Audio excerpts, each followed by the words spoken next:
Good afternoon, everyone. Welcome to the event. Good afternoon, Your Excellencies, Ajahn Nathanan, distinguished guests, ladies and gentlemen.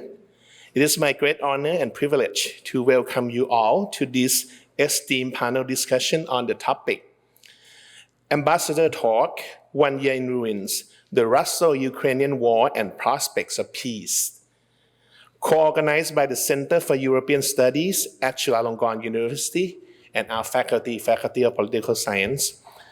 The ongoing conflict between Russia and Ukraine, known as the Russo-Ukrainian War, is a matter of great concern for the international communities. It has resulted in a loss of life, displacement of people, and widespread destruction, leaving a devastating impact on both countries and the region as a whole. The war has also strained relations between Russia and the West and raised questions about the stability and security of Europe. It is a complex and multifaceted conflict with a long history and deeply rooted tensions. That is why it is important that we come together to better understand the wars and explore potential avenues for peace. To this end, we are honored to have a group of highly distinguished ambassadors from leading countries in Europe who will provide us with their unique perspectives and insights on the Russo-Ukrainian War. It is my great pleasure to introduce our esteemed panelists for today's discussions. This is a big event. We have 4 ambassadors. The first ambassador, His Excellency Mr. David Daly, Ambassador of the European Union to Thailand.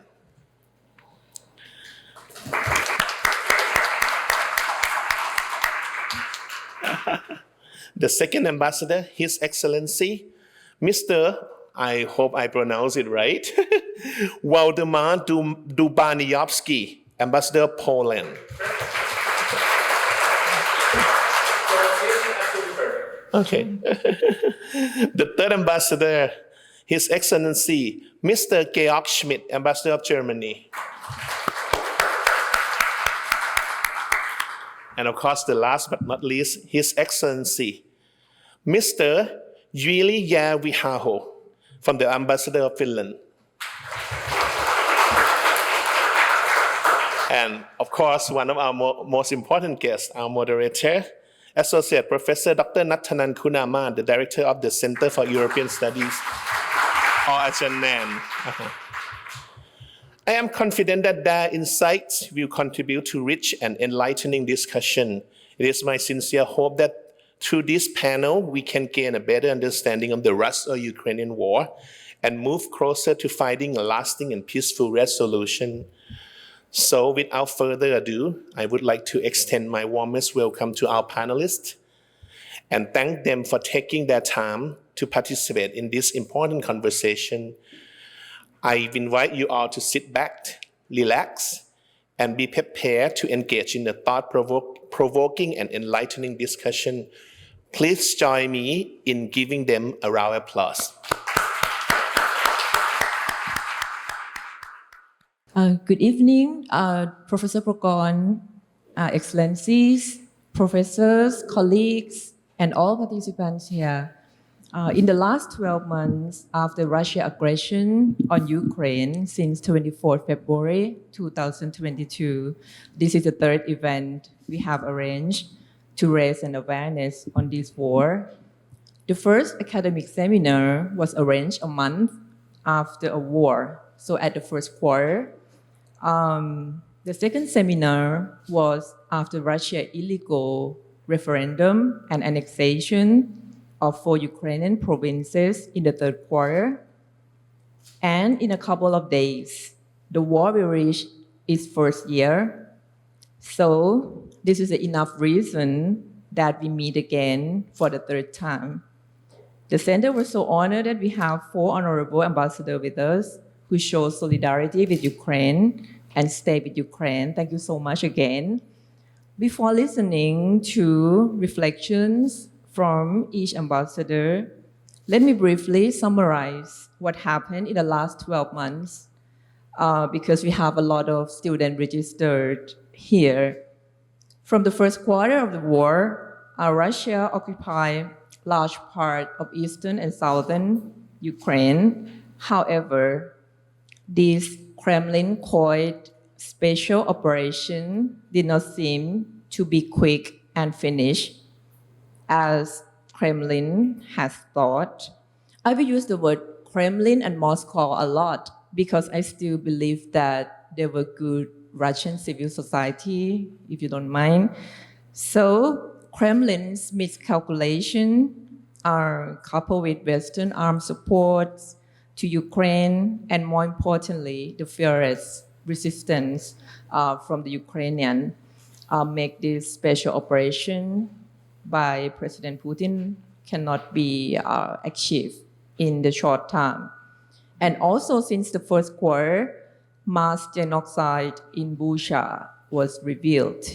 In the second quarter, the war turned to be the war of attrition, especially on the Russian side. Ukraine, this is because Ukrainian counter-offensive operation and also the Lightning counter-offensive operation was successful, especially in July, and trying to retake Kherson and other lands occupied by Russia. So the war of attrition seems to be on Russian side, that they seem not to be advanced much and they wasted a lot of resources.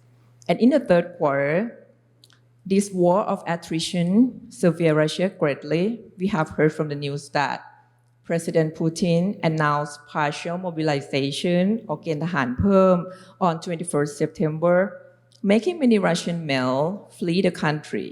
Moreover, Kremlin started illegal referendum and annexation of 4 Ukrainian provinces, Kherson, Zaporizhia, Donetsk, Luhansk, at the end of September. So now we come to the fourth quarter.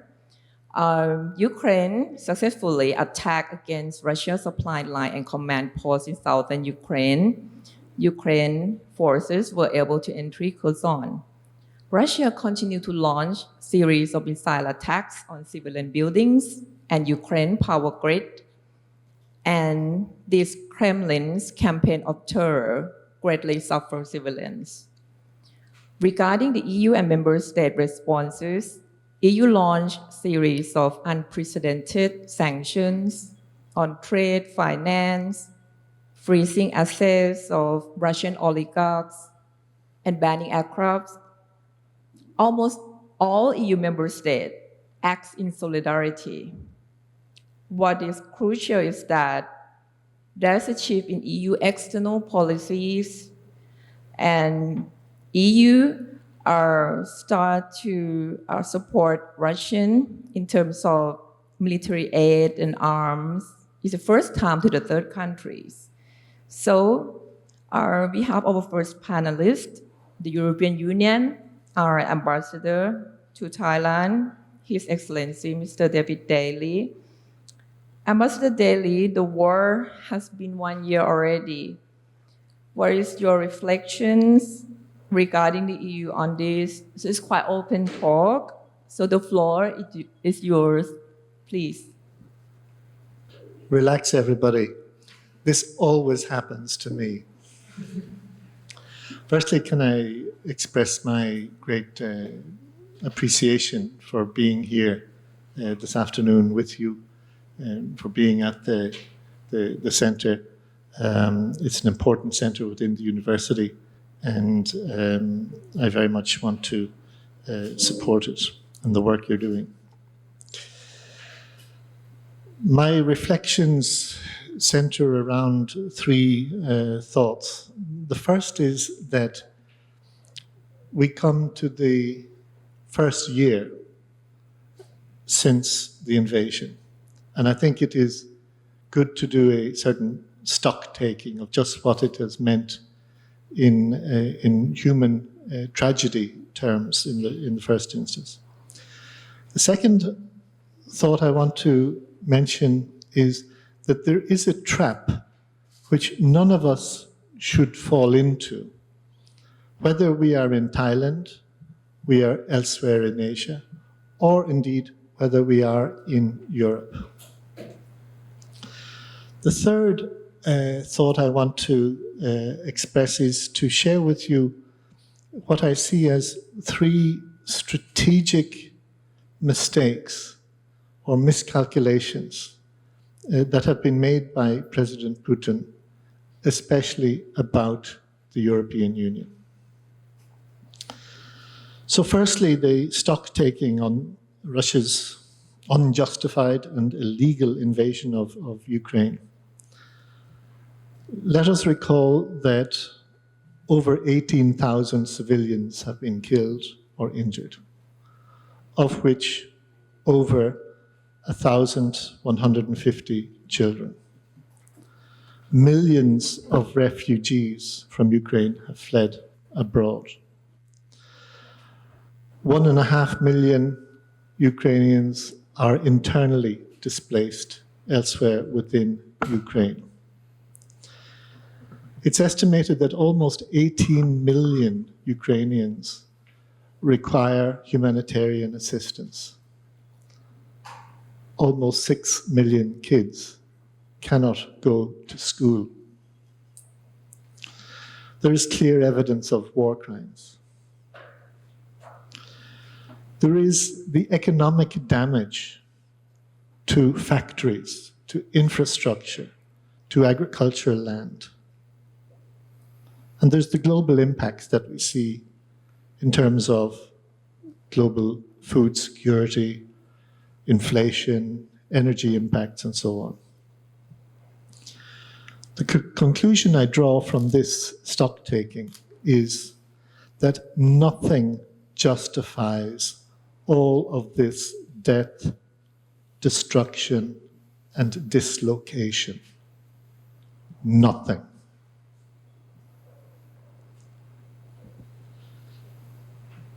My second thought is built around a trap that none of us should fall into. And this is the trap to think that somehow the war in Ukraine is some faraway war happening in Europe, nothing to do with me. But this is not just a European war. This is an attack on all of us everywhere in the world. It is an unprecedented violation of fundamental values and principles of international law. The UN Charter must be protected and upheld. Concepts and principles such as respect for territorial integrity, internationally recognized borders, sovereignty, and so on, these flow from the UN Charter. And the UN Charter is something which is for all of us. Whether one is European or Thai or African or Latin American, we together have built this system. And we've built it because we want to regulate and have a system for how we conduct international relations between countries. And in this sense, there is a very basic choice. We either have international relations based on law and rules and negotiation on the one hand, or we have them based on the principle of right is might. In other words, military power is the only thing that matters. And with this, I think we should all want to feel that military aggression should not be acceptable in today's world. And it applies everywhere. There are hotspots in many places, including in Asia. And the question is, in Asia, whether you want those issues in those hotspots to be regulated based on the principle of military might, whether it's the South China Sea, the East China Sea, the Taiwan Straits, the Korean Peninsula, wherever. So this is a global issue of how to conduct our international relations. This is for all of us. Now, this is even particularly dangerous because Russia is a permanent member of the UN Security Council, which is the highest body within the UN to guarantee peace and security around the world. So when a member of the Security Council, a permanent member, is invading a smaller neighbor, this is extremely dangerous. And Russia is, let us not forget, a nuclear power. At some levels, it may be difficult to fully comprehend the enormity of the implications of this war. And we have really had to learn to, quote, think the unthinkable. We had thought that this type of imperialistic war was confined to the past, to a different era. We had never imagined that a permanent member of the Security Council would invade its neighbor. And we had thought that nuclear war was unthinkable. But we hear threats of the use of nuclear weapons by Russia. Now, this week, there is another opportunity for the world to reject war and to choose peace through a resolution which is going through the United Nations General Assembly, a resolution on the UN Charter principles underlying a comprehensive, just and lasting peace in Ukraine. We expect a wide endorsement by the vast majority of UN member states. It's already being co-sponsored by, I think, 64 plus countries, including European Union member states. And we, as the European Union, we urge all UN member states to support this resolution. I come to my third thought, which hinges on three strategic miscalculations by President Putin about the European Union. The first is that the EU would collapse into disunity in the face of the challenges. This was wrong. The EU has acted in unity, strongly, and quickly. We have adopted 9 packages of sanctions in record time. Sanctions are aimed at weakening Russia's economic ability to wage war. The sanctions do not cover agriculture and food products. Our sanctions are part of an international effort comprising 40 countries, representing half of the world's GDP, incidentally. We are part of that effort. And we can see that it is having an impact on the Russian economy. We've seen the EU use new tools in this regard. The new European Peace Facility has been used to help deliver military supplies and training to defend Ukraine. And we've seen politically the EU 27 member states accepting Ukraine as a candidate country for EU membership.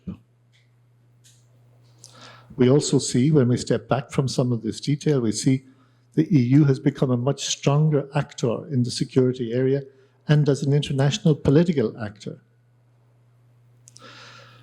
The war has galvanized the EU's resolve, not the reverse.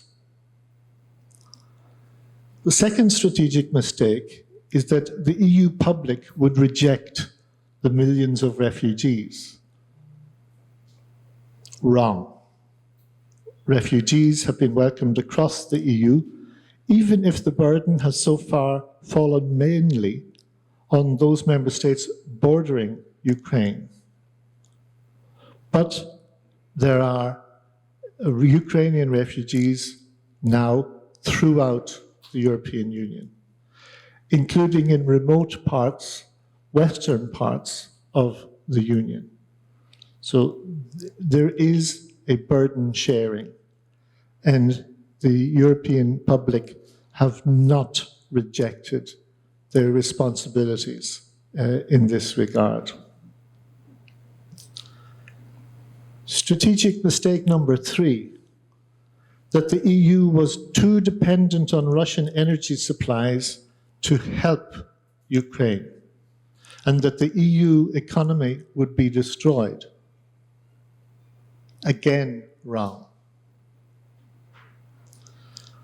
The EU member states, the European Investment Bank, were giving enormous help to Ukraine. 50 billion euro. 25 billion euro in macro-financial assistance and budget support to help keep the country running. That means to help keeping hospitals, schools, administration functioning. We've given $500 million in humanitarian assistance. We've given $500 million in-kind help. We've given 12 billion in terms of military assistance, including 3 billion from the new European Peace Fund facility. The European Union is rising to the challenge of energy. Better energy efficiency, switching energy suppliers away from Russia, more renewable energy. None of this is easy. This is all extremely difficult and challenging. But Europeans are taking up that challenge. I think history will show that this war will have acted as a strong accelerator for EU energy policy and climate change actions. And it is particularly a strategic mistake from the side of President Putin, because the EU will never go back to its previous energy dependency on Russia. That is crystal clear. Also, the European economy has not collapsed. Growth last year, over 3%. This year, it will be down 0.5 percentage point. Next year, it will be back up to almost 2%. Same in 2025. So, overall conclusions that I draw from an EU perspective. Firstly, this war has been especially shocking for us as the EU. We have had to think the unthinkable. We had thought that those days of large countries invading their neighbors, trying to impose imperialistic spheres of influence, that those days were over. Europe has suffered enormously from that way of conducting relations between countries. And we in the European Union have put over 70 years into creating a space where former enemies would work politically and economically together around the negotiation table instead of through war between themselves, as we have seen every 50 years going back centuries. I draw the conclusion that the UN membership must reject the idea that military aggression can be rewarded. Otherwise, there are very, very serious implications around the world wherever there are geopolitical hotspots, including in Asia. And therefore, we must all fight for the respect of the principles we believe in, the UN principles I mentioned earlier. Otherwise, we will all live in a very different and much more dangerous world. The goal of the European Union, and that of many others in the international community, is for a democratic Ukraine to prevail, pushing out the invader, restoring its full sovereignty, and with that, restoring international legality. Thank you very much.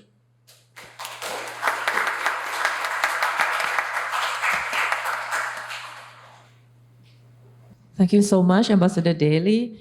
Ambassador Daly did point out that this war is not only European problems, but it's become global problems. It's a kind of attack to our rule-based international order that we adhere for a long time. And Ambassador Daly has drawn out the numbers of miscalculation from the Russian side, right?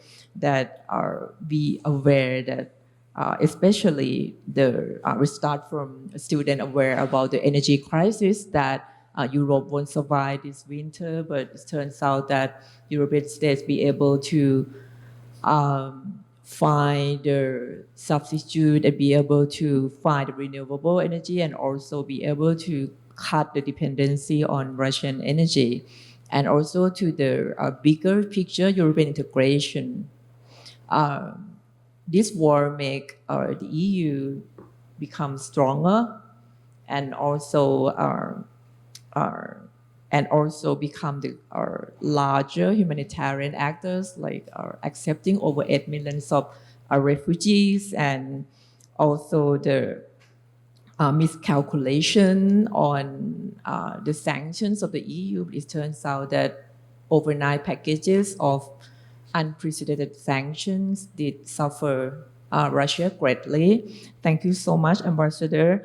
Now we move to 3 individual states, starting with Poland. Can we put on Poland slide from Ambassador? Okay, starting from Poland. Poland is the first country, if I'm not wrong, to supply Ukraine tanks, okay? In terms of security policy, Poland already reached over 3% of GDP of military spending and now plan to spend 5% of GDP, equipped with more modern weapons, which show massive rearmament programs of the country, will become largest land army in the EU. And more importantly, Poland is main humanitarian actor by receiving over 1.5 million Ukrainian refugees in the country. Ambassador of Poland to Bangkok, His Excellency Mr. Valdemar Dumaniewski is with us here. The floor is yours. Thank you very much, Professor Kunamas. Thank you very much, Professor Prakorn as well. And let me start by saying thank you. Thank you for organizing this debate, because it's my personal impression that the more time passed and the farther from Europe we are, the less credible information is being provided and less chances we have to understand the real situation in Ukraine. So, having said that, I would like to say something related to the introduction which had been made by Professor Prakorn. Because in my opinion, definitions are really important. Terms are really important as well. Therefore, if you allow me, distinguished professor, I have to say that I slightly differ from you just said during the introduction. Because in my opinion, it is not a conflict between Russia and Ukraine. It is simply Russian aggression of Ukraine. And there is the situation we have to deal with where there's one country which is invader, one country which is aggressor, and another country which had been invaded and which has to be defended, and it's the country which is brave enough to still fight in almost a heroic way. So again, I would like to emphasize, it's not the conflict, it's the simply Russian aggression of Ukraine. So I have to say that it's also a very sad moment, as precisely or almost precisely 1 year of Russian invasion already passed, and there is still, unfortunately, no light in the tunnel. Russia continues their crazy idea of invading neighboring country, and for over a year, the fight for the principles of international order and universal value has been based on Ukrainians' heroism and commitment, of course supported by multi-dimensional aid and assistance offered by international community, including European Union, including US, including some other players as well. So today, I have to say that I don't have any special presentation, but I prepared just one very symbolic slide that looks like the one behind me. So let's repeat.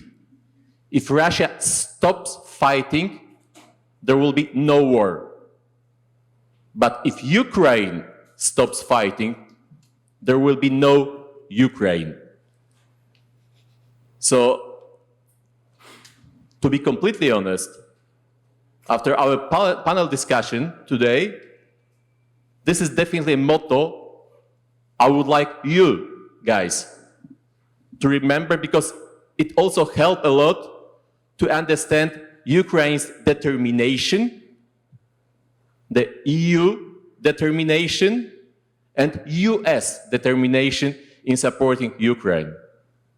We don't want and will not allow Ukraine to disappear, because it would have caused, so to speak, domino effect, affecting some other countries and other regions as well. So I have to say that's probably the most important, the most difficult and dangerous problem the world has to deal with nowadays. And I deliberately, absolutely deliberately, I use an expression word to emphasize that it's definitely not a local issue, but the global problem with global consequences. Consequences like a threat for global security and stability, danger of nuclear threat, and finally, and it's not exaggeration, and finally, the threat of World War III. This is the situation we are dealing with. So this is really extremely serious situation. But on a bit more optimistic note, I have to say that I don't believe in coincidence. Much more I believe in destiny. And today's date is being selected perfectly for this event, or even symbolically, because precisely today, President Biden started his visit to Poland. Yesterday, he was in Kiev, met with President Zelensky, and today he started his visit in Poland, and he's going to deliver his most important, crucial speech related to the anniversary of Russia's invasion. So definitely it was extremely well selected. So our debate is absolutely timely. So, and I have to say, and I'm proud of it, that Poland, besides Ukraine, of course, is the only country on Biden itinerary. And this is a very clear signal of how important Polish-US relations are, and how important for both countries is support for Ukraine. And I have to quote an American ambassador to Poland, Mark Brzeziński, by the way, the son of the excellent former American politician Zbigniew Brzeziński, Secretary of State. And Mark Brzeziński, the ambassador to Poland, has mentioned that this is a historic moment, and he's proud to be the ambassador to Poland at this very moment. The whole world is now looking at Poland, and that is why President Biden is coming here. Definitely is a very historic moment, without any doubt. By the way, and this is absolutely not that optimistic anymore, because, by the way, President Biden's trip to Poland coincides with Russian President Vladimir Putin's annual State of the Nation address, scheduled for 21st of February as well, when he is expected, unfortunately, to announce a new military offensive in Ukraine this coming spring. And just to remind you, in 2022, just a year ago, instead of the customary address, Putin recognized Ukraine's separatist regions of Lugansk and Donetsk as independent. And it is how it started. And then he gave an address in the early hours of February 24th, before Russian tanks began rolling into Ukraine. So, definitely, in my opinion, outside of Europe, wherever, in Asia as well, in Thailand as well, in some other South Asian country, education's process about Putin's war, about Putin's Russia, is absolutely needed. So,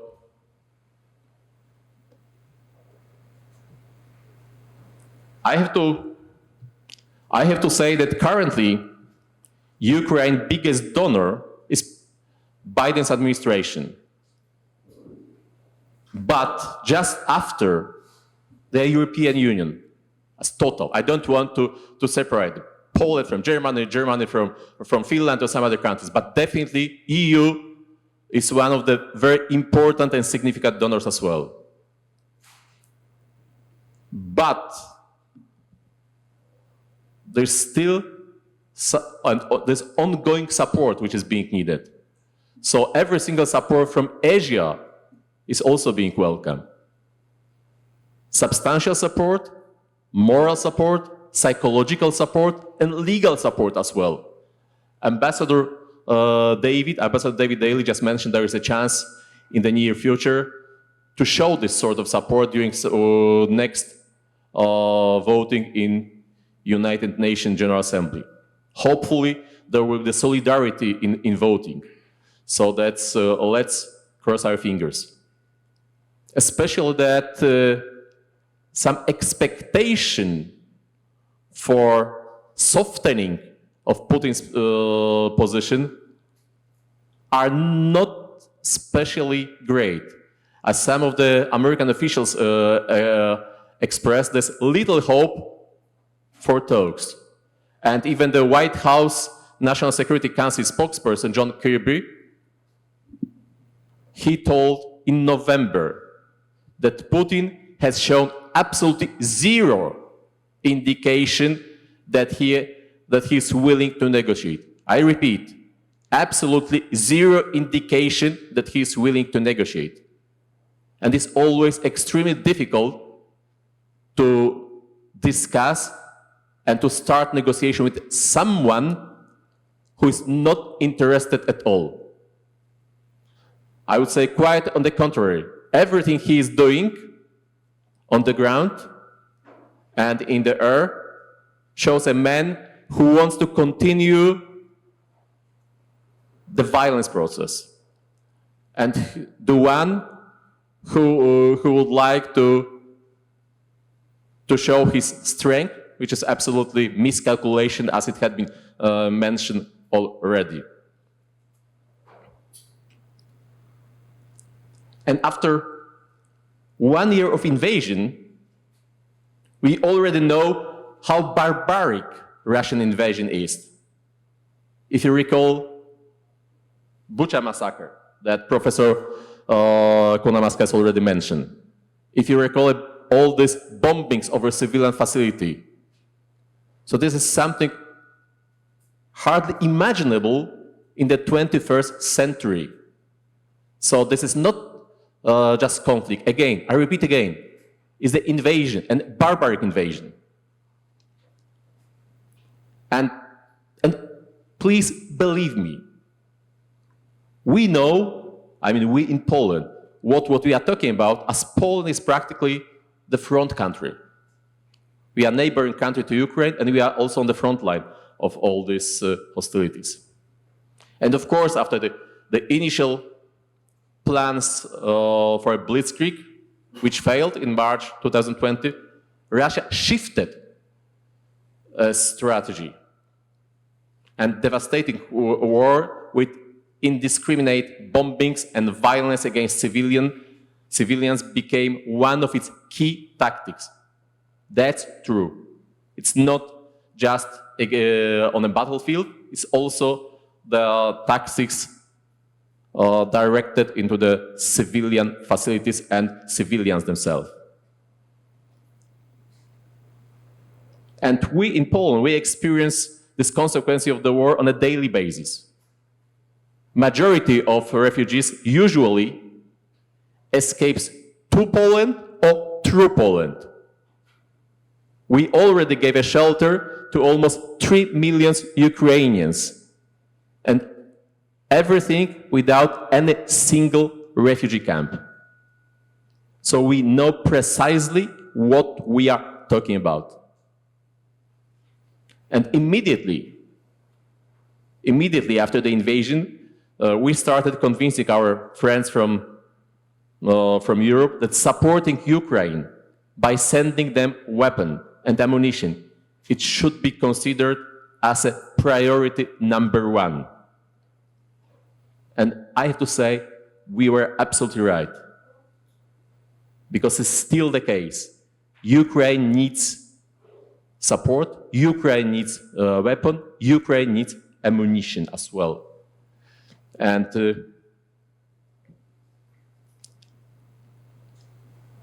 by the way, I have to say, it was not for the first time that our assessment analysis was fully correct. It happened already before the invasion, when this famous pipeline, gas pipeline, Nord Stream 2 had been constructed. And at that time already, we warned our friends that is being creation of monster. The monster which will be used as a blackmailing instrument potentially used by Russia. And Russians, or Putin, he was not hesitant. He really started this blackmailing activity with energy sources. And therefore, and this is really important, therefore sanctions are truly important. Its goal is not only targeting oligarchs and generals. Its goal is also targeting the ordinary Russians, because they have to experience all these difficulties, shortages, and all the problems on a daily basis. To start making slowly but surely sort of the consequent growing pressure on Putin and some other members of the party.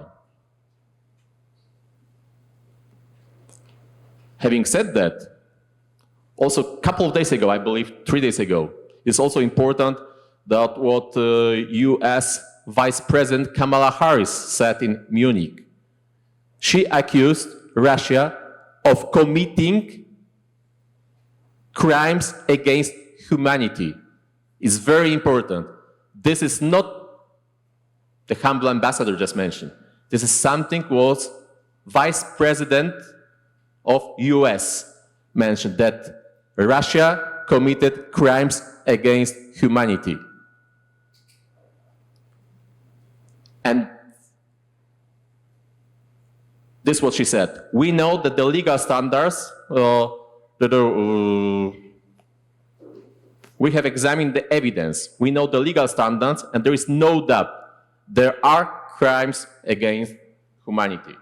So, in my opinion, it doesn't sound very optimistically, but at the end of the day, what we can observe, what we can feel, there is the growing solidarity among all these nations and among all the friends of Ukraine. So another miscalculation to add to the one which Ambassador Daly already provided. This is that there will be some sort of disagreement between EU and US. And it's absolutely not the case. On the contrary, the alliance between the US and the EU has become even stronger than ever. We are both, we, EU and US, we are both on the same page. And we know that priority number one is support for Ukraine. So I believe that this group of the countries which try to show the solidarity and understanding for Ukraine is much bigger than just EU and US. I believe that here in this region, in Southeast Asia, especially people in Southeast Asia, they truly believe and they try to show solidarity with Ukraine. So this is the moment probably I would like to stop here, because I hope there will be also another round for some other intervention. Thanks you a lot. And guys, remember the one. This is something you should keep in mind.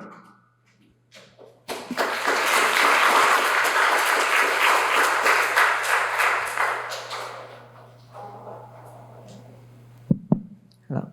Thank you, Ambassador Dumanesky. Ambassador did leave us a lot of points, especially for the younger generation, starting from we need to raise awareness of this war in the higher education institution as well, because this continue 365 days already, right? Even Thai students and Poland assistance to Ukraine that Ambassador just pointed out was immense in terms of military and humanitarian. And more important than that, Ambassador outlined the importance of alliance of the Western Front, especially the roles of the U.S. and President Biden in aiding aiding Ukrainian to fight this war. And last but not least, please do remember, if Russia stop fighting, there will be no war. I'm starting to remember by heart already. And if Ukraine stop fighting, there will be no Ukraine. Thank you so much.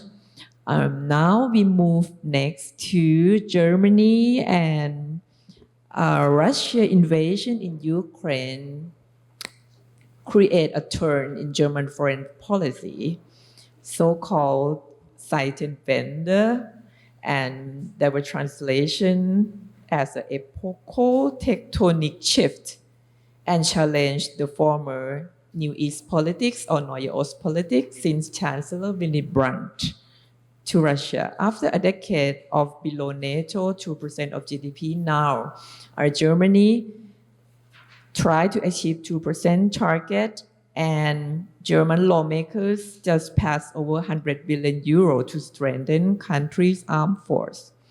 And also Germany received over 1 million of Ukrainian refugees. and Germany survive and cut the dependency on Russian energies. I hope Ambassador will point out in this round or on the second round. We have German ambassador to Bangkok with us here, His Excellency Mr. Georg Schmidt. So let's hear it from Ambassador Schmidt. Thank you. Thank you very much, and thank you for the invitation.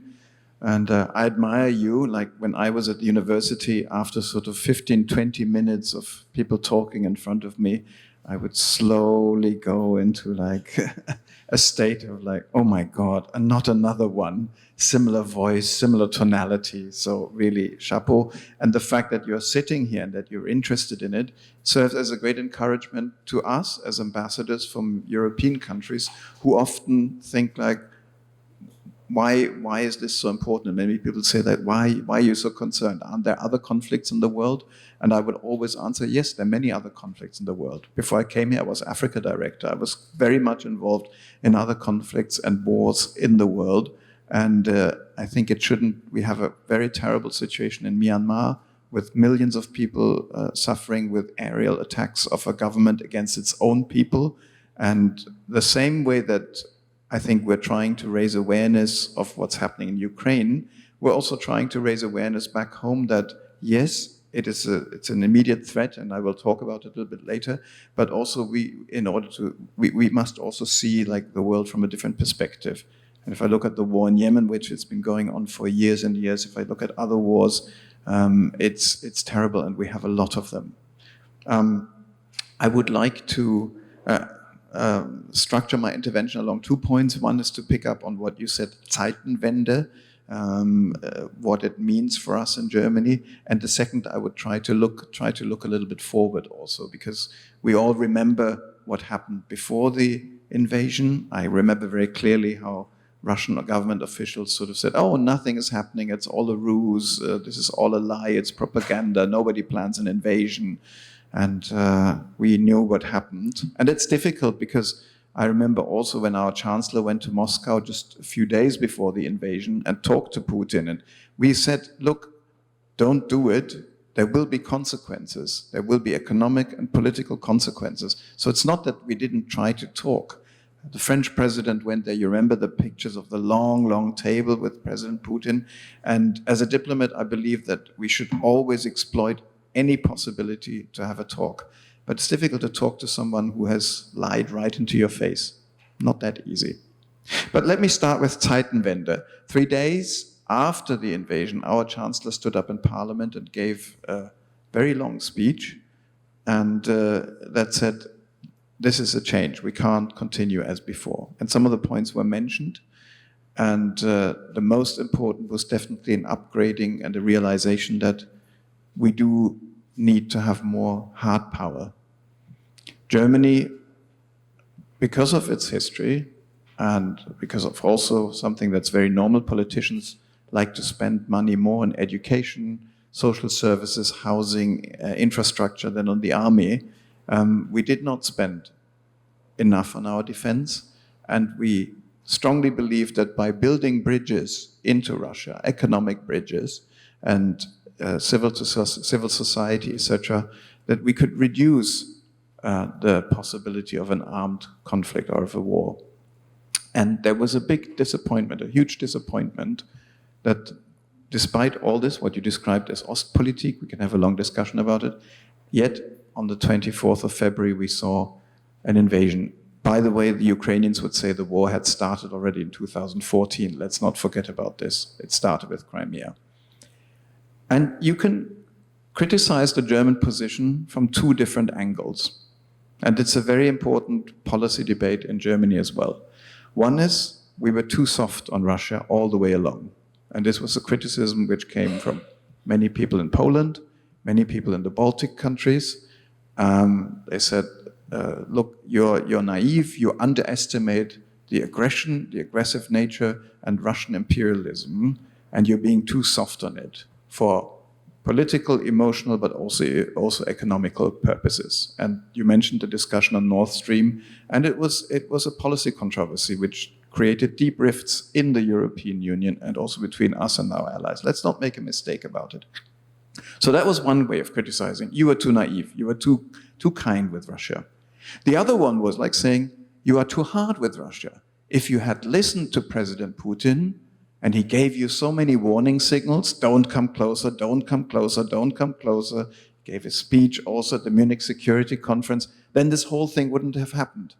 And this is also an argument which you hear quite a lot in Germany. Oh, if you had only, you don't provoke the bear. Now see what's happening. But if you take that argument to the end of it, and if you look back at the events in Ukraine, things started getting really bad after the Ukrainian people decided to turn economically towards the EU. There were many discussions whether NATO was a right decision or not, but if you say, like, you don't provoke the Russian bear, if it means that the Ukrainian people don't have the sovereign choice to say our future is more in the European world than with the Russian world, then that's a vision I do not share. And I think events since then, to me, personally, have proven that the criticism from the Polish side was the more accurate one. And I'm not saying this because my Polish colleague sits next to me. No, it was criticism and arguments always help. I would not like to live in a country where 99.9% always believe the same things. And we have very strong debates about the war at the moment. If you follow German politics, there's a petition, make peace now, etc., etc. It's a very important domestic policy debate, and it makes you stronger to allow diversity. But I think what is quite clear now is when you look at NATO expansion, there was a reason behind it. It was not that people in Washington thought, we have to push NATO eastward, we have to push NATO eastward, we have to do this. Because I'm quite sure that many people in the US public sphere wouldn't even know where these Baltic countries are that the Americans committed themselves to defending. But we completely underestimate the desire of the Central European countries to actually have this kind of protection. You mentioned Poland, you will talk about other of the Finnish experience and others, and the Baltic states, for instance, who wanted exactly that kind of protection because they said, we don't trust, we worry about Russian imperialism. And a country like Georgia had made the experience before also that part of Georgia was invaded by Russian troops and so-called small republics declared independence. So the fear was justified, and it still is justified. That's a very important point. Another point in the Zeitenwende was also, and this is something we have to learn now, is the nuclear dimension of this. Ambassador Daley mentioned it. How would you feel if your country is regularly threatened with nuclear strikes? And this makes this war so different from many other wars. Because here we have a nuclear-armed superpower that threatens nuclear strikes, not just on the neighbor, but how many times on Poland, on the UK, on France, on Washington. I can recommend you a very interesting Twitter account. It's by a Ukrainian lady called Julia Davis, and she does Russian media monitoring. So she translates Russian TV shows into English for most of us who don't speak Russian. And if you hear the debates there, wow, that's quite something. Let's flatten them, let's nuke them, let's do that. I'm not saying that this is the only place. I was also scared when President Trump threatened to do that on Twitter. Let's nuke North Korea. Or when President Kim of North Korea says, we will fury and fight, we will destroy all the world. But it's a very different and new dimension, and that's also this which makes this war, this particular war, so global. Because if the lesson of this is like, the only way to arm myself against a nuclear superpower is to get myself nuclear weapons, then just look around from Thailand and the region. Maybe the military government in Myanmar would say, we feel safer when we have nuclear weapons. Would that be in Thailand's interest? I mean, North Korea is an example. They made this. Despite all the sanctions, they acquired nuclear weapons. Is the world a safer place? I would put a big question mark on it. To look forward, where does this all end?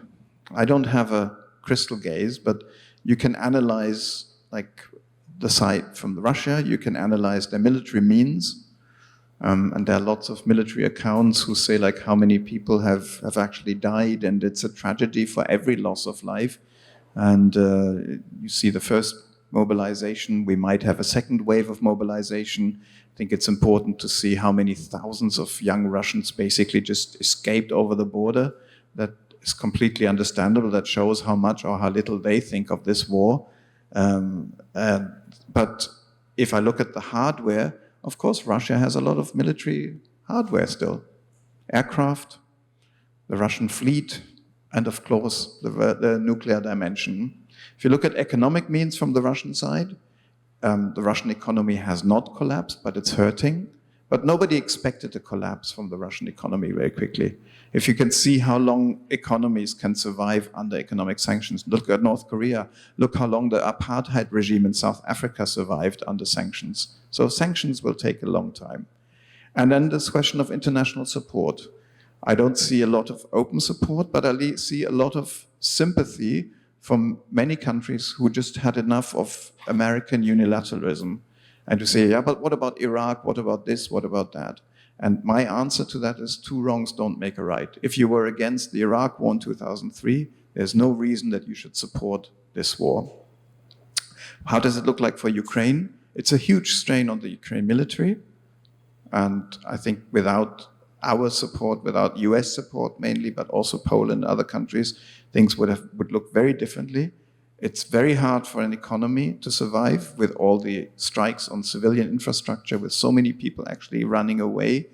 The main thing is international support. And international support is also moral support. That other countries say this will not stand. We hear, and there's a third thing we see very clearly on this, that the US is fully back as a European power. We're here in the Department of European Studies. I think the US is back on that continent. There were waves of like the US withdrawing and then coming back. And at the moment, if it were not for the US, we wouldn't be where we are. We all want peace, and discussions about peace proposals will take shape, but for peace on what grounds? If I hear the word accept realities on the ground, it means might is right. That's very clear. So if I also hear, I'm very curious to see what the Chinese proposal would like, how they balance like legitimate concerns of a superpower with territorial integrity and sovereignty. If by legitimate concerns of a superpower you mean I can just go into my neighboring country and annex part of it, then to me that's not a legitimate concern. If it's about security guarantees, this is something that we lived with for a long, long time. The OSCE, the treaties that NATO and the Warsaw Pact had, the treaties that we have with the agreements that we have with Russia also after the end of the Warsaw Pact about like verification missions, all that can be addressed, but not to go into your neighboring country and annex them. And it doesn't stop there. That's the clear indication that we are having. Crimea was the first step, now is the next step. So a peace which is not built on international law is not a just and lasting peace. And by the way, nobody talks about a total defeat of Russia. Nobody talks, unless only the Russian people themselves on television, they want to destroy us, they want to take everything away that's from Russia. No, I completely agree with if the Russian troops withdrew tomorrow, it's a dream, but nobody would push militarily into Russia. It's complete nonsense. And so Russia would stop the war. Russia can stop the war, but Ukraine would finish. I finish with one saying, I understand the desire for neutrality for many countries, including Thailand. It's far away, big countries are fighting, it's a murky situation, what happened before. But I think, and many others said that, there should be a very clear distinction between the aggressor and the attacked. And when I hear statements also from ASEAN that call on both sides to calm down, I think that doesn't reflect the situation. It's like I'm beating up my wife and somebody tells me, hey, the two of you calm down. It's not right. And if you don't have that distinction clearly in your head, I think then there's something wrong with the analysis. And we hope for peace, but so far I would only see that there's a chance for peace when you cannot achieve your aims with military means. We will keep the diplomatic lines open. We will continue to talk to Russia. We will try to find, is there an opportunity, is there a chance? But it's peace, not a surrender. Thank you very much.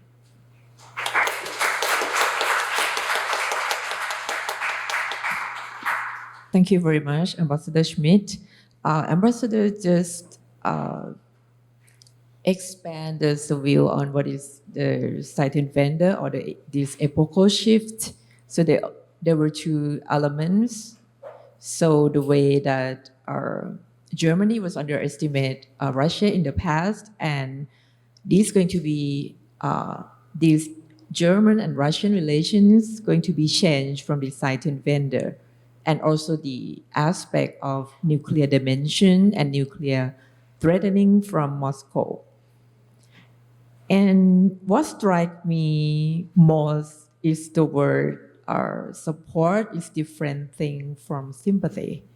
And you mentioned Thailand. Yes, of course, Thailand and ASEAN countries, they sympathize Ukrainian, but they avoid to put Russia and Ukraine in the aggressor and victim nexus, right? And it's not enough, right? And you also mentioned about the NATO's expansion, which will draw us to our next panelist because Finland, right? Students may know that Finland is non-aligned state and treasure her neutrality. And Finland share borders over 1,340 kilometers with Russia. But this is the first time Finland also have a shift in her foreign policy, right? Abandon her neutrality, are sending armed support to Ukraine. And as you know, that the most unprecedented change was the decision to submit NATO membership application with Sweden in May 2022, despite various threatening words from Moscow. So I'm very thankful that we have Finnish ambassador to Thailand, His Excellency Mr. Jirik Javjärho is with us. Mr. Ambassador, the floor is yours. Thank you so much, Dr. Nathanan, and thank you very much for European Department for organizing this important discussion. This is a pleasure to be here with all my colleagues with this important issue, and especially this week when we get full 1 year of this horrible war in Ukraine. Now, if I think of my lifetime, I was born in 1960s, so I lived quite a long time during the Cold War. So the two big changes, or Zeitenwende, have been basically the collapse of Soviet Union in 1991, and the other one was last year when Russia attacked Ukraine. Those two are turning points in many ways.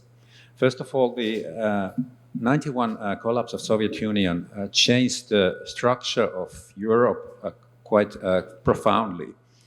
Obviously, let's say Eastern European countries like Poland had a chance to join, first of all, NATO and also European Union and so forth. And at that point, in Finland, I think the thought was probably maybe that let's first move towards the European Union and not hesitate, not be in a hurry with the military alignment. And of course, in 1990s, we did not know what kind of Russia we will get later on. Now we know. Of course, it's not a pretty picture. But at that point of time, we thought that, okay, maybe we can engage Russia. Maybe it may have some kind of international cooperation with them, and maybe even it can have some democratic traditions. We thought that profoundly. But obviously, we were wrong. I agree with my colleagues here, and especially George mentioned that probably we were a bit naive maybe at that point. There was a chance for Finland as well to join NATO already early 1990s. But since our calculation at that point, we did not use that option. Nevertheless, we became part of the European Union and part of the West very clearly. And then moving on to last year, when Russia did its aggression towards Ukraine, and now we have followed already 1 year of all these atrocities in Ukraine with the Russian groups and so forth. It's clear that Russian integration into European or Western economic structures is over for the moment. The European Union has approved already several sanction packages. It's supporting Ukraine. Western companies are leaving Russian markets. Russian oil and gas has been largely cut off from the Europeans, and Europe has turned into other markets. And luckily, we have found another sources for energy. And I think if there's one good thing about this whole situation, it is that the green transition has accelerated very fast in Europe.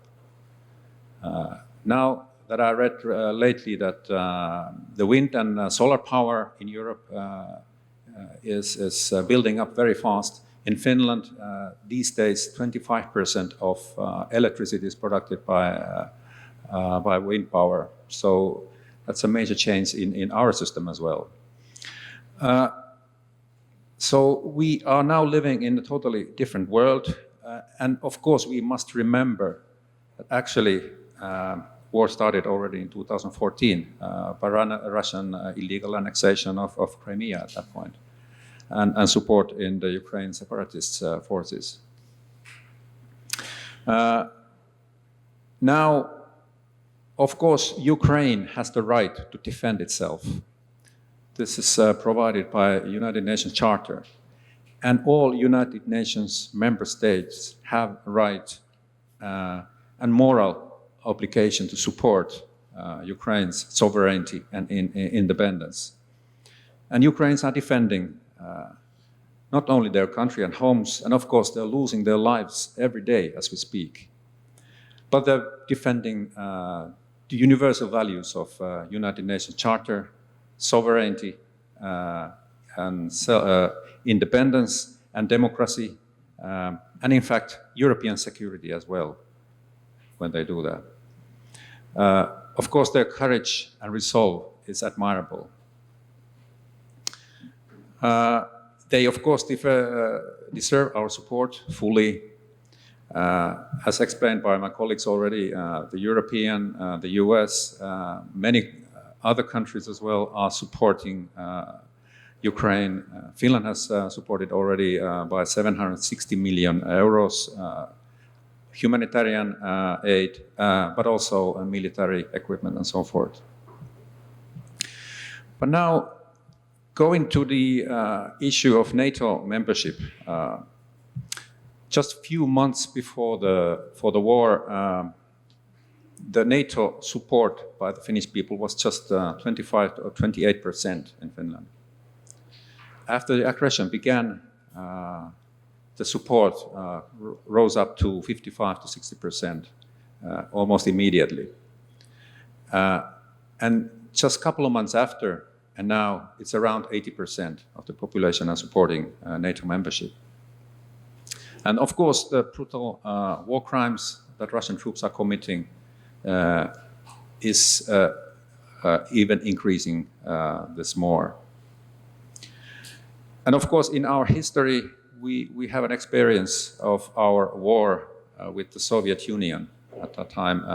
In 1939, the Soviet Russia attacked Finland.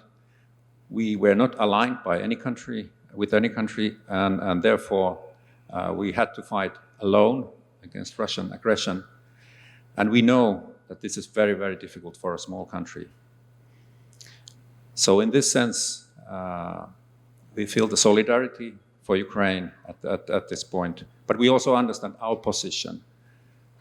We can never beat Russia alone. and especially we don't have nuclear weapons. So this was part of the reason and the discussion, the early, let's say, months of last year. And if we think about the reasons why we applied the membership, of course, we realized immediately that the world has changed, 24th of February last year. We saw that Russia is now more prepared to take increased military and political and economic risks in order to gain its targets. The Russian invasion demonstrates its ability to exert pressure on probably any of its neighbors, bringing more than 100,000 soldiers just like that to the borders and attacking. At the beginning of the war especially, we saw the loose speech by Russians on the unconventional weapons, nuclear weapons and so forth. And also, as I mentioned earlier, wars also have rules. We cannot accept the atrocities against civilians in this war. We fully support the investigation of war crimes by Ukraine authorities and the International Criminal Court and the United Nations. And one of Russia's demands for Ukraine and the West was that NATO should not expand. In our security policy, we had a so-called NATO option in our security policy doctrine earlier. The idea is that when the security environment changes, we have the option to apply NATO membership. And we did not want anyone else to decide that for us. It's a choice of a sovereign nation to choose its path, which organization it wants to belong, and so forth. And finally, of course, Finland has this 1,300-kilometer border with Russia. We are not far from St. Petersburg. And we have this memory of war with the Soviet Union. And of course, Finnish application to NATO was a response for Russia's efforts to dismantle European security system and to create a new sphere of interests in its borders. And I think this point is making all Russian neighbors at the moment very nervous.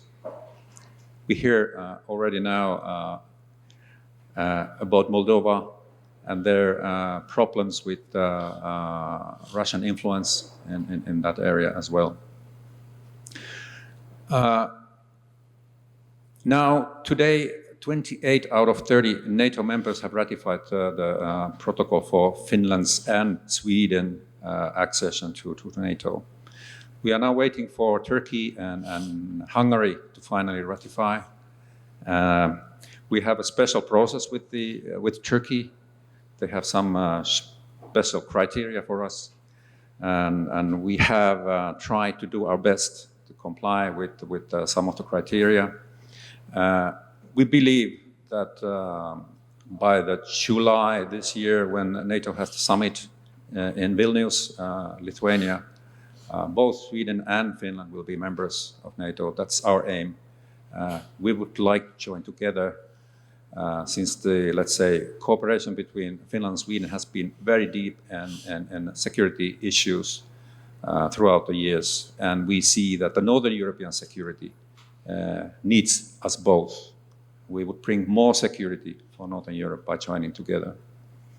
So maybe that's all for now, and I'm ready to answer questions. Thank you so much. Thank you very much, Ambassador Joviaho. Ambassador, explain us about this evolution of the NATO doctrine in Finnish foreign policy to join NATO. Especially, I've heard the two main reasons.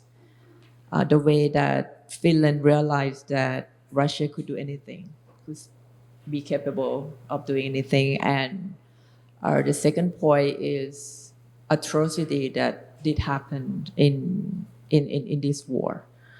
And Ambassador also tell us about how Finland managed to finding alternative and renewable energy in this Russia and Ukraine war.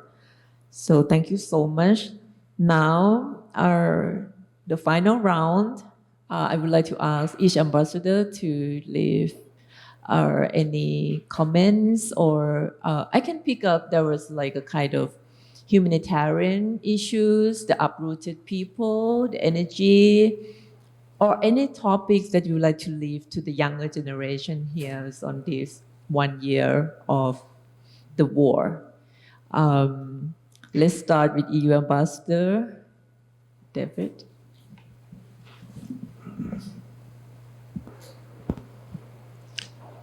Thank you very much. Firstly, I'd like to applaud what my colleagues have said. I think they've made extremely important points which show that from individual national perspectives, there are very important insights to be had. And of course, they also form part of our discussion at the EU level as to what we should do. I think there are a couple of points I would pick up on. One is the question of, again, a miscalculation, one I didn't mention, but Ambassador Dobianski mentioned it, that indeed the wider international community also has been very solidaire, as we'd say in French, great solidarity. And you can include in that the United Kingdom, the US, and the EU. We have been working very much in lockstep, and that explains why the sanctions regime, for example, it has 40 countries implementing sanctions against Russia. I would also pick up on the point of when looking at the war from this sort of distance, that the question of labeling is indeed very important. It is important to break through this sense that we're talking about two equal partners having a fight, having a conflict.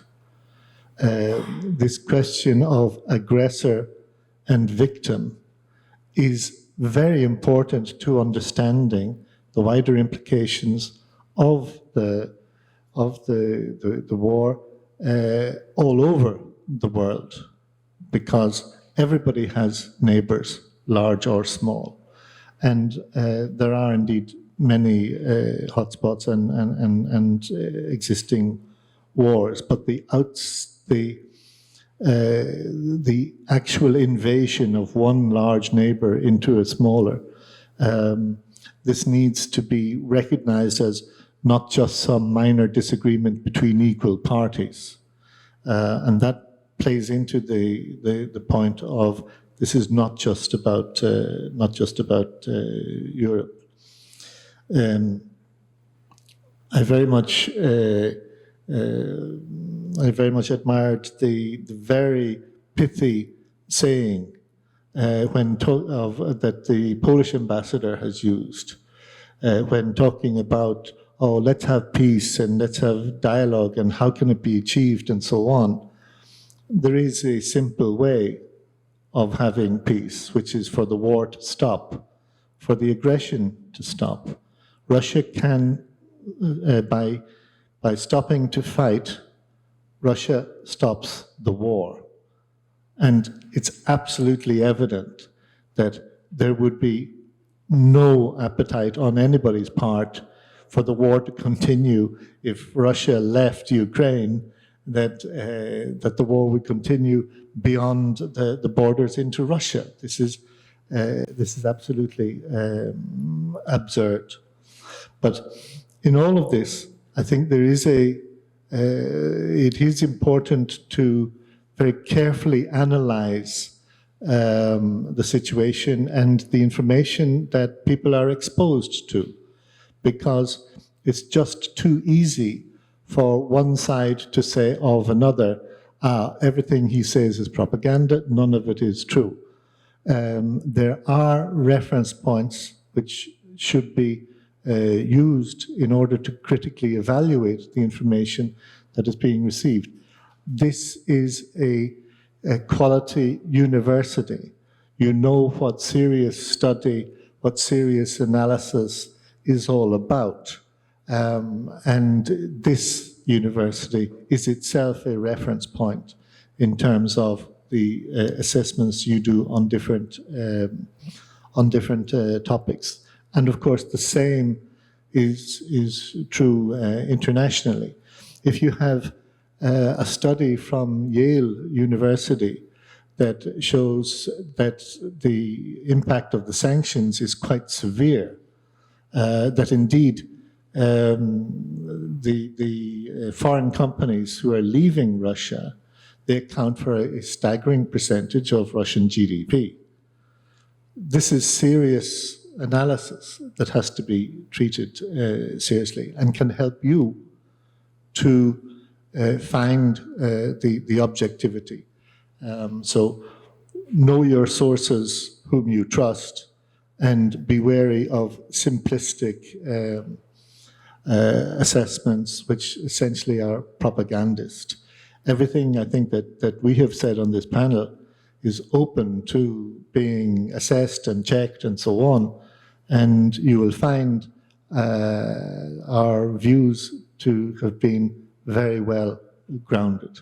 So I would limit it to that. Thank you. Let's start again. If Russia stops fighting, there will be no war. If Ukraine stops fighting, there will be no Ukraine. Remember. So having said that, I have to say that today Russia is pursuing its aggressive policy, and basically all the countries across the globe, they have to cope with energy and food insecurity, unsustainable supply chains, high levels of inflation, and somehow unpredictable markets. And of course, these all challenges require coordinated responses, not only from US, not only from Poland, not only from EU, but also from Asia-Pacific countries. So we have together isolate Russia, we have to sanction Russia, we have to show clearly our solidarity at any international forums. And I know, by the way, that today we are dealing with an extremely intelligent audience and listeners. As usual, it is the case at Chulalongkorn University, so credit to you. But having said that, I always have to repeat that disinformation remains one of the tools in Russia's arsenal, aimed not only at justifying its aggression against Ukraine, but also at disturbing Western information space, hijacking sort of our minds and belief system. The target of this information attacks by the Russian is not only Ukraine itself, it's also the Western world, it's also Asian countries. So they attack our common values, our common principles as well. So, and we have to remember that Russia is the master of propaganda, especially that very sort of the bad and poisonous propaganda. So, but this what this one of the instrument they're using. So I mentioned because always you have to carefully listening and selecting the information which are being provided by many media. So as Ambassador Daly has mentioned, every single piece of information which had been said during this discussion could have been easily checked and proved. But always try to be careful listening to this information which are being provided by aggressor. They have their own interest, and they don't care. Thank you very much.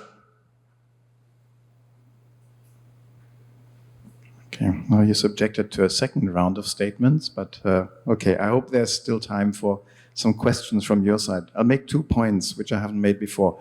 One is, it comes often in the discussion, yeah, but Russia did this and this in the past, or the Soviet Union did this and this in the past. And we hear that quite often, like from countries that were thankful to the Soviet help in their respective struggles. And I would just say, yes, but that sense of gratitude for their respective struggles is a Soviet. It should extend the same way to Ukraine as to Russia.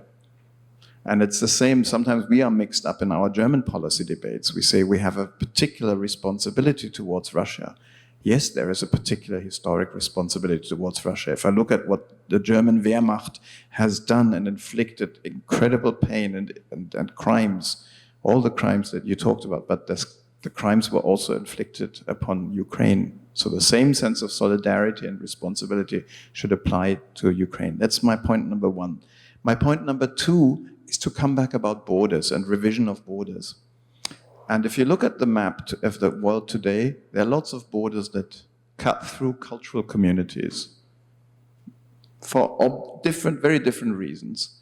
And when I was Africa director, I thought it was very clever of the African Union to say, some of these borders don't make sense. They cut right through linguistic groups. So on both sides of the border, you have people who speak the same language. Just because one country was colonized by France and one country was colonized by the UK, we're still living with that border.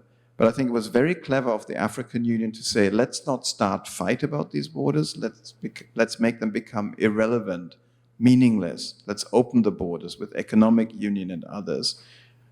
We learned that in Europe only after 2 bitter world wars. We were stupid because we should have done that much earlier. We didn't. And I think ASEAN is also very clear about not changing borders by force. And I give you a provocative example. If suddenly one day armed men in uniforms, well-armed, well-coordinated, appeared in the 3 southern border provinces of Thailand, Yala, Narathiwat, and Pattani, and organized under gunpoint a referendum to say, these people have been suppressed. They're Muslims, they're Malay-speaking, they're suffering from centuries-old injustice. Now we want to give them the right to express where they really belong to. What would happen? Now you might shake your heads and would say, no, the neighboring country would never do that. But this is what happens in Crimea. This is what happened in Donbass and Luhansk. And there are a lot of creative examples how you deal with linguistic and cultural differences. We have a lot of these examples also in Europe of autonomy and others. But changing borders by force, which the Russian Federation is trying to do now, to me is not acceptable.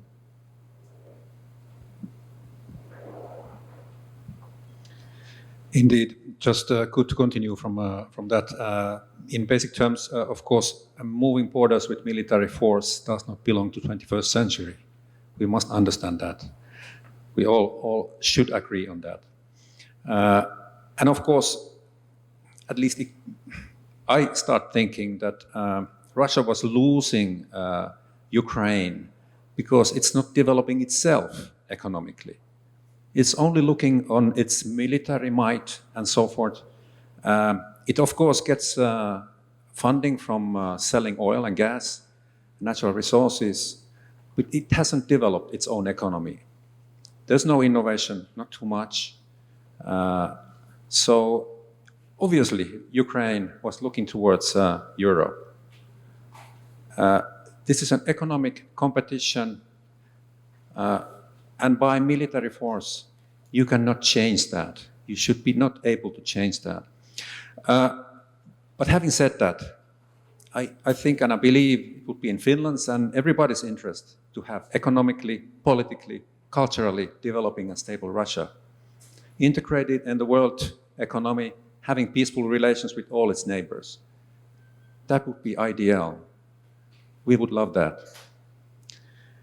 But at this point, of course, extremely important aspect of international relations, the trust has been lost completely to Russian leadership. Therefore, it's so difficult to start discussing about peace. How do you discuss about peace if you don't have trust at all? So this is the dark moment, but hopefully, of course, we know that at the end of the day, at some point, we will negotiate about peace, and there will be peace in Ukraine as well. I'm sure about that. Thank you very much, all ambassadors. I'm wondering whether we have questions from the participants. My question to users would be, why is there no consensus on the end state of the war from the EU yet? Because this will determine the level of support that Ukraine is going to get, right? Because if you're talking about going back to 1991 border, then definitely Ukraine needs longer range missiles. And if it is 2014, then it is probably another level of support. And also what kind of timeline? Because Ukraine is going to have a presidential election in 2024, and I think it's very important for the European path to have a peaceful election. So I'm just wondering what will move the EU to have a consensus on this end state of the war, and what should it be? Thank you. Let me explain how I understand the question. If the question is about how the European Union will form its consensus on what an end game for Ukraine will look like, there are different aspects to this. The first is that we see the end game as being what I already mentioned, that to ensure that a democratic Ukraine prevails, to ensure that its borders are no longer violated by Russia, these other elements that I mentioned. Now, how will we as the European Union form our views on these questions? It's the same as we do today on the current assessment of the situation, or indeed on any other issue. We have a strong, internal, vibrant political debate within the European Union, with 27 sovereign states around the table, each one with its own history, its own situation, its own perspective. But they are all united, and we are all united, by a particular sense of values. These are the values, indeed, of democracy, of respect for human rights, of respect of your neighbor, of treating people with dignity, of working, as we have worked in Europe for so long, to try and make our borders between our sovereign member states, to make those borders increasingly irrelevant. They will never totally disappear, in my view, but making them increasingly irrelevant has been very important in the European story. Now, based on these strongly held common values, of course, with a vibrant internal debate, we will form our assessment of what an end game will be like. And one thing that sometimes is confusing for outsiders, and it's something not to mistake, is that in the European Union, by definition, there are always many different voices, different perspectives. It's a democracy. It's messy. But if you ask people, what's the EU position? At one level, you can get 450 million positions if you ask each individual. But if individuals across member states elect governments, so governments outline their political positions. And within and around the council table of the European Union, we hammer out solutions. And that is something that we are very good at and that we have done over a long, long time. And on this issue, it would be no different. I hope that addresses the question, that I understood it properly. Oh, so if I may just simply 2 sentences, because I believe that usually the best way of explanation is provide some examples. So if you remember 2 weeks ago, more or less, it was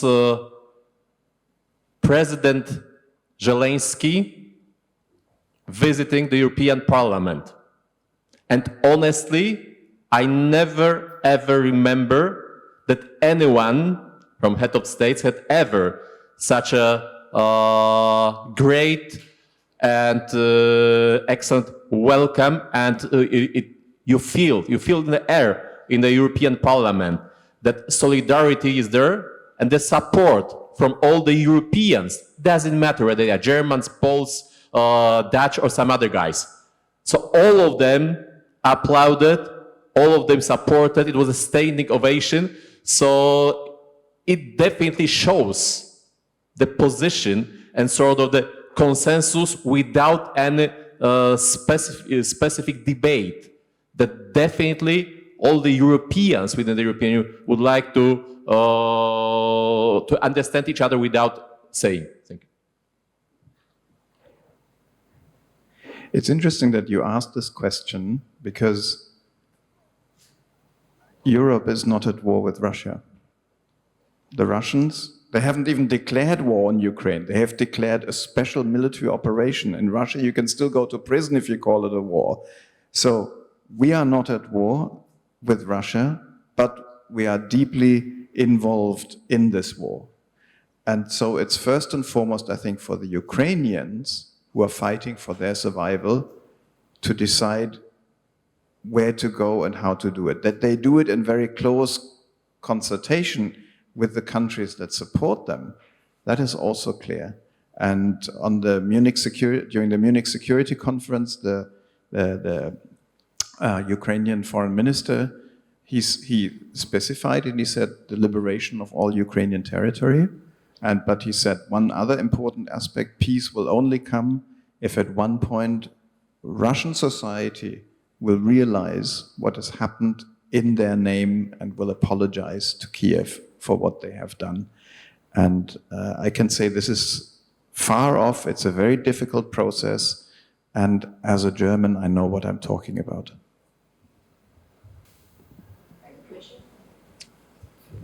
Thank you, Your Excellencies, for a wonderful presentation. My name is Solomon Odero. I'm a Kenyan, and I'm happy to sit here.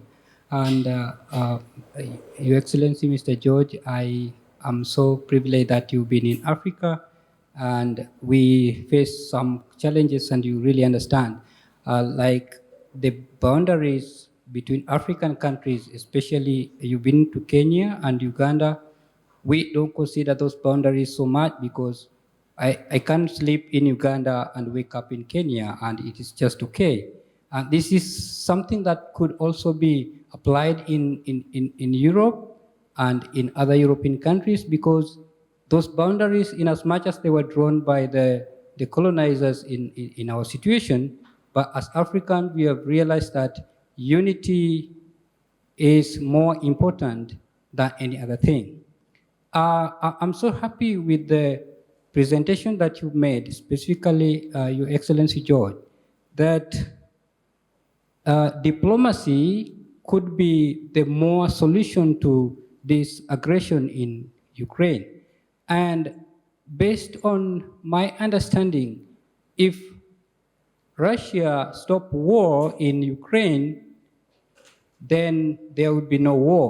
But if Ukraine stops war in Russia, then there will be no Ukraine. But if the world also attack Russia, there will be no world. That is another fact. So with the diplomatic relations that you have with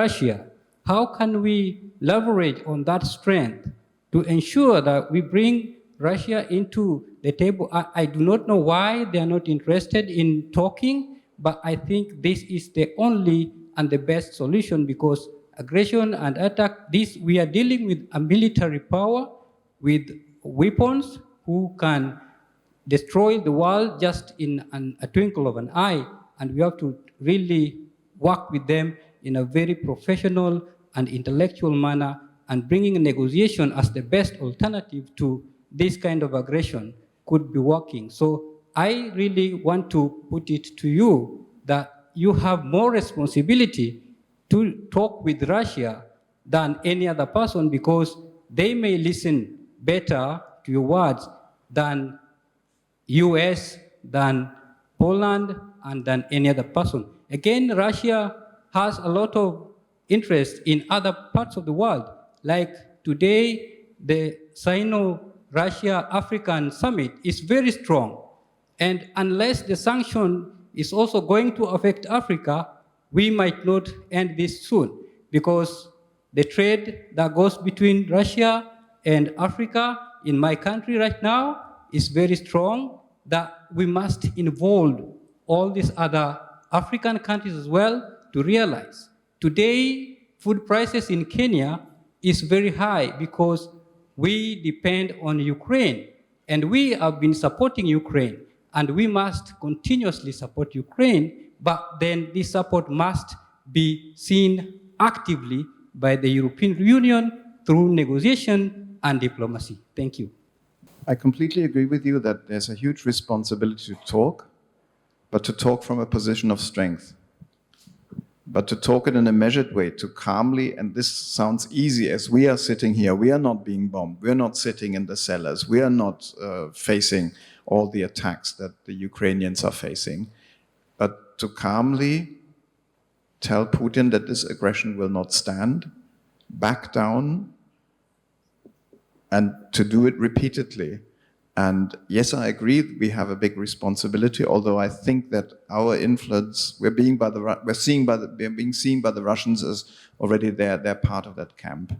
And I don't believe that we have particular additional leverage now, but I think it's important to play the ball back, that also the Russians hear that from other countries' leaders, and especially to hear from them, like what you say in Kenya, what's happening with the grain?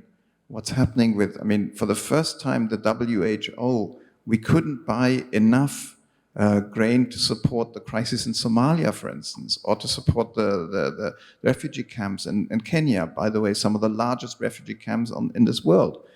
And before it was a question of finding the money, but now it's a question of finding the grain. Now, who blocks the Black Sea? It's not the Ukrainians who block the Black Sea, it's the Russian fleet. And I salute the efforts from the United Nations and Turkey to have the Black Sea Initiative and the Grain Initiative. And we have increased our cooperation, we have increased our contributions for food security and others in many, many areas. So yes, we see this, we see the implication, and that's why I think it's particularly tragic that people who have so little and have no stake at all in this fight are suffering sometimes the most. If I say that, maybe you believe me because I was in African policy in the Africa Directorate, but I think if people tell that to Mr. Putin also from different perspectives, I don't know how much this will change his mind. We were very happy, not very happy, but I think it was important that our Chancellor went to China, and for the first time we got a clear statement, a clear foreign policy statement from Xi Jinping saying that we don't accept nuclear war. And when Wang Yi was now in the Munich Security Conference, he also repeated nuclear wars should not be fought, should not be done. That's an important step also by China. So yes, we have to build bridges. We have to explain our position. We have to make sure that we want to cushion the blows of this war also to third countries, and we're very much aware of it. What's happening there, and the sooner this ends, the better. You asked about the timeline. Nobody can tell you about the timeline. 2024 elections in Ukraine, elections in the US, free and fair elections in Russia. I would put a question mark on that. But nobody knows. I mean, people predicted that Ukraine would fold within 5 days, and it didn't.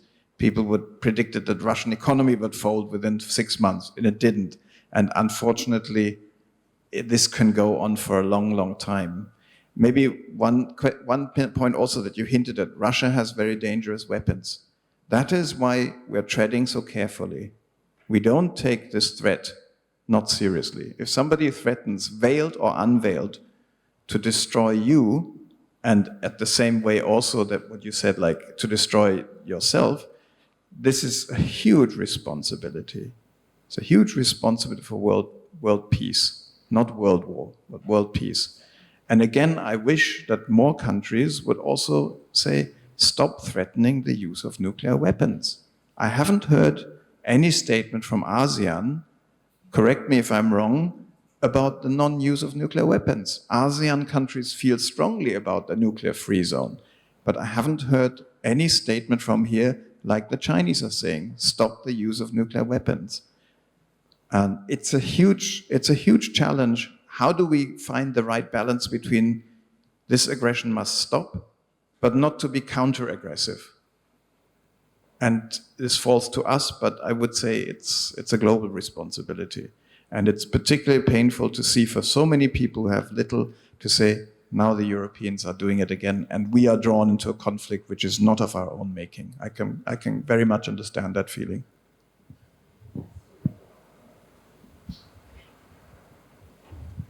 Thank you very much. Just 2 points very quickly following on from what Ambassador Schmidt said. First is also in relation to the grain exports. We as the European Union have established what we call solidarity lanes, which are transport lanes to facilitate the export of Ukrainian grain to the outside world. And under these solidarity lanes, since last April-May, over 28 million tons of grains from Ukraine have been able to be exported onto the world market. And the second thing is just to reiterate in this context of food security aspect, to reiterate what I said earlier, namely that EU sanctions have no impact on this food security issue. There are no sanctions on Russian food or fertilizer exports, but rather, as the ambassador said, Russia has been doing its own blockading of Ukrainian exports, and even in addition to that, Russia has restricted its own exports of Russian grains at a certain critical moment in the course of last year. So be very careful about this question of food security and so on. And again, look at what organizations like the FAO, the Food and Agriculture Organization, or the World Food Programme have to say about this. Early last year, in the period March-April, the WFP was predicting that if the war in Ukraine continued, it would add something like 50 million people globally onto the list of food insecure population, taking it from something like 180 million worldwide to 230 million. These things can be checked out. Thank you. I'm John. I'm representing the student think tank on Europe-Asia relations. So my question mostly pertains to essentially ASEAN, the ASEAN side, which is perhaps relevant from where we are. And as we have seen, there's been an EU-ASEAN struggle to find solidarity on the conflict in Ukraine, let alone perhaps Myanmar as well. And we recently had the EU-ASEAN summit in Brussels in December, where we hoped that there would have been progress on there. Since then, it may have been quite lukewarm, though it was 2 months ago. And just add on that on what Mr. Georg Schmidt said on non-nuclear proliferation, which ASEAN side has been mute on. There was one section that wasn't mute, and that was the youth who sent youth recommendations to Brussels, reiterating this front. And also from Mr. Georg Schmidt, I saw you. I think remember we were talking about where you were discussing the issue during June, during a seminar, I think a similar seminar on the EU-ASEAN relations in light of the war in Ukraine. So perhaps my question is, well, what is the future of EU-ASEAN relations in light of the war in Ukraine as of 21 February 2023? Thank you very much. Firstly, we have to recall that the EU-ASEAN summit held in Brussels in December was a first, and we're very pleased to have reached this first with ASEAN. It reflects the fact that over recent years, EU-ASEAN relations have increased significantly, and particularly in late 2020, we launched the strategic partnership between the European Union and ASEAN. So this is the first thing I would say. Second thing is, of course, we want this relationship to go even further. Now, it is in the nature of this type of diplomatic relations that, of course, we need to make progress step by step based on what we can agree. And you will see in the summit statement, you will see language in relation to the war in Ukraine. This language, because it has been agreed by 37 countries, naturally is a compromise. There are many of us on the EU side would have wanted stronger language. There are others who are more hesitant. That is part of the nature of this sort of diplomatic process, and we have to accept that. The key thing is for us to continue to have strong dialogue on these sorts of issues so that we can understand each other better, convince each other of our own positions, and so on. The normal sort of diplomatic process. Of course, we see within ASEAN that there are widely different views in relation to the war in Ukraine, which is an additional complication on the ASEAN side of the table. But this issue is so important that, of course, it gets raised between the EU and ASEAN, but equally, it is an issue which all the time must be treated at the global level. And this is why I refer again to the fact that this week there will be a vote in the UN General Assembly. And we urge all UN members to support this resolution, which sets out the UN Charter principles that should underlie any comprehensive, just, and lasting peace. Thank you. Thank you so much. Well, I will tell you one truth about our center activity, After the first hour passed, half of the room empty. This is the first time that everybody stayed put and tied fully. seated in the room. Thank you so much from the bottom of my heart. And we made it four of you could make it to these events, and we hope we see you in the next event. Yeah, as long as your mission was in Bangkok. And thank you all participants as well, and thank you for the questions. We have some snack box that you can collect and have a safe trip home. Thank you so much, and please follow us if we have another seminar or another academic events. Thank you so much. Okay, give a big round of applause to all the panelists.